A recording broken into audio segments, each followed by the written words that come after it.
iç катуу жана көбүүдүн эмесин сураптыр, себебini сураптыр. Бул темада мен уже 5 жылдан бери сүйлөп келатам. Негизги iç катуу көбүүдүн практикасыны менин агайым Оголов Александр Тимофеевичтен үйрөнгөндөн бери биз ушул эмеде мындайча айтканда ошол курсактын доктору болуп калдым десем дагы туура болот да. Ушундай сөз айтсак болот. Себеби федеральный хиропрактик деп бул атайын мындай докторлор көбөйүп кетти. Эми бизде ошол 5 жылдан бери Кудайга шүгүр бизде эле көнүп калдык буга. Эми iç катуу жана көбүү деген сөз içti биздин жеген тамагыбызды эмне аш кылып берет, эмне аралаштырып берет, эмне мындай сиңдирип берет десе, өттүн тамганы эле экен. Өттүн тамганы туугандар. Өт каяка тамат десе, өт 12 эл ичегиге тамат. 12 эл ичегиге. Биз ашказанга тамат деп келдик. Жок, 12 эл ичегиге тамат. Ошол өттүн ошол жерге тамган точкасы, мына мен бул жактан көрсөтөйүн. Мына точкасы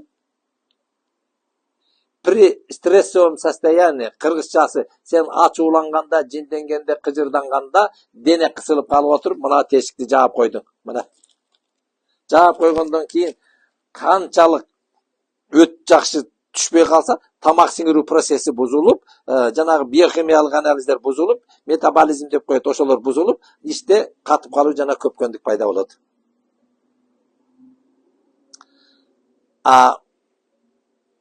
Эмне үчүн өт жакшытанбай калып, эмнеге бул тешик жабылып калды десе, анын бир эле причинасы бар, стресс деген бир бале бар, бале. Стрессти каяктан алат десе, ойдон алдык. Дагы эле ойго келдим, эки ой бар деп дагы айтып атам, дагы айтам. Ойдун кайсысы? Жаман ойдон. Жаман ойдун источнигин каяктан алдык десек, жаман кабарлардан, жаман маалыматтан, негатив маалыматтардан алдык. Коронавирус эмне кылды? Бардыгыбызды коркуу сезиминен токтотуп койду. Себеби 10 каналдан 10 жолу коронавирустан мынча катталды, мынча өлүп калды дей берсе, эмне болуп калдык? Бардыгыбыз шашып калдыкпы? Мына. Ошондо көрсө, коронавирустан өлгөндөрдү кийин анализдеп көрсөк, көбү ичи көбүп баратып эле, өпкөнү кысып калыптыр. Өпкө менен жүрөктү. Аны кыргыздар мынтип айтат экен. Жел чыкпаса, жан чыгат деп айтат экен. Жел чыкпаса, жан чыгат. Бир эже келди эле, анан айтат. Неге осурбайсың? Неге осураңыз чыкпайт десем, уялабыз да деди. Ооба. Бирок ошол эже айтты. Атам айтчу эле дейт. Осурак бар жерде оору болбойт деп айтчу эле. Ошон үчүн желиңерди сактабагыла туугандар. Кыргыз желини сактайт дагы, бияклар желди бияктан чыгарып кекиргенди жакшы көрөт. Кекиргенди бизден башка эч ким жакшы көрбөйт.